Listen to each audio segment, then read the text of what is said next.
For as long as we've looked at the stars, we've asked one simple, profound question. Are we alone? We live in a universe with over 100 billion galaxies, and each of those galaxies contains billions of stars. Statistically, it feels impossible that we're the only ones.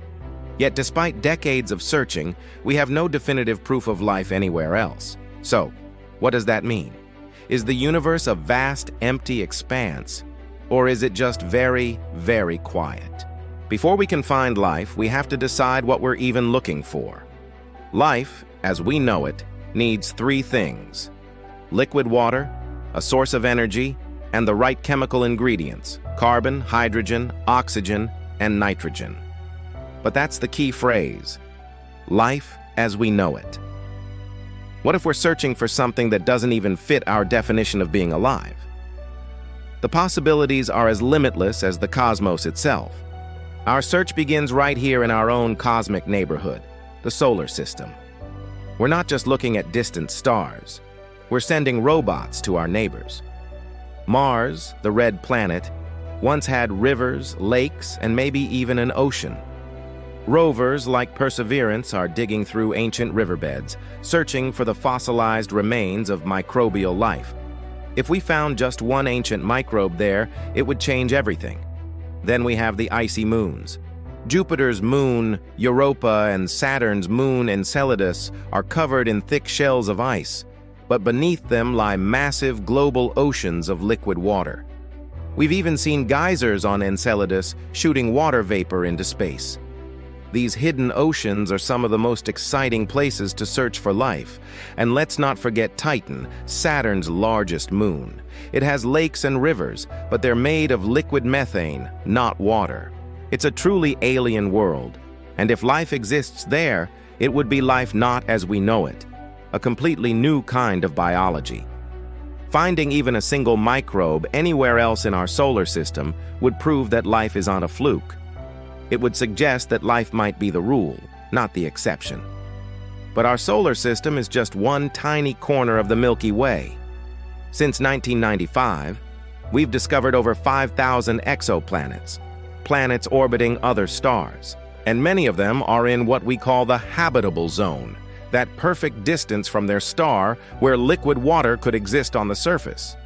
Missions like Kepler and TESS have shown us that planets are common, but the real game changer is the James Webb Space Telescope.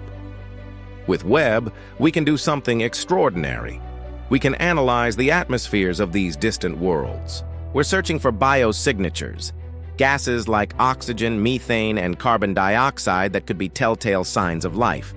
JWST has already found some tantalizing hints on planets like K2-18b, a world that may have both water and potential biomarkers. We're learning that Earth-like worlds aren't rare. They're everywhere. The universe is filled with potential homes for life. But what about intelligent life? That's where SETI, the search for extraterrestrial intelligence, comes in. For decades, scientists have been scanning the skies with radio telescopes, listening for a signal, a message from another civilization. In 1977, we thought we found one. A powerful, narrow-band radio signal was detected, lasting for 72 seconds. It was so strange and unexpected that the astronomer who found it wrote "Wow" on the printout. We've never heard it again, and its origin remains a mystery. This leads us to one of the biggest paradoxes in science, the Fermi Paradox. If intelligent life is common, as the statistics suggest it should be, then where is everybody? There are many possible answers. Maybe we're just early to the cosmic party, and we're one of the first intelligent species to evolve. Or maybe civilizations tend to self-destruct before they can spread across the galaxy. Perhaps they are out there, but we're not listening in the right way. Or they're using a technology we can't even imagine. Or maybe they see us, but they've chosen not to make contact, the zoo hypothesis, where they're observing us from a distance. Whatever the reason, the great silence is deafening. But let's look at the biology. Here on Earth, life is unbelievably tenacious. We've found organisms called extremophils that thrive in the most hostile environments imaginable. in boiling volcanic vents at the bottom of the ocean, in highly acidic lakes, in the frozen deserts of Antarctica, and deep underground without any sunlight. If life can survive in these extremes here, imagine what it could do on a completely different world.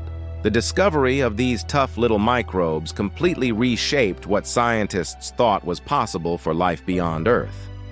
And that brings us to the deeper philosophical questions. What would it actually mean if we found life? Finding microbes would tell us we're not biologically unique. Finding an intelligent civilization would mean we're no longer alone in the universe. But what if we search and find absolutely nothing? That would be just as profound. It might mean that we are the rare flicker of consciousness in a vast, silent cosmos, giving our existence a different kind of significance. Would a discovery unite us as a species, or would it challenge our deepest beliefs about our purpose and place in the universe? Maybe, as some philosophers suggest, the universe evolved just so that it could eventually know itself through us. The next great leap in this search might not come from humans, but from our own creation, artificial intelligence. AI is now sifting through mountains of astronomical data far faster than any human could. Machine learning algorithms are being trained to spot anomalies, unusual radio bursts, strange atmospheric patterns, or signals hidden in the cosmic noise. It's entirely possible that an AI will be the first to recognize a sign of life before we even realize what we're seeing. And our journey is just getting started. We're moving from just listening to actively visiting. In the coming years, NASA's Europa Clipper will fly by Jupiter's icy moon, and the Dragonfly mission will send a robotic drone to fly through the thick atmosphere of Titan. Future telescopes will be powerful enough to take direct pictures of Earth-like exoplanets. We may not need aliens to visit us.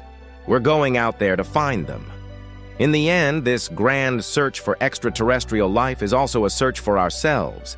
It's a cosmic mirror reflecting our own hopes, fears, and our insatiable curiosity. Maybe the real discovery won't be them. It'll be us. Because whether the universe is teeming with life or profoundly silent and empty, both answers are equally awe-inspiring. The search itself reminds us that we are part of something infinitely greater than ourselves, a story written in the stars. Thank you so much for joining me on this journey. If you enjoyed this exploration of the cosmos, don't forget to like, subscribe, and hit that notification bell for more adventures into the unknown. See you next time.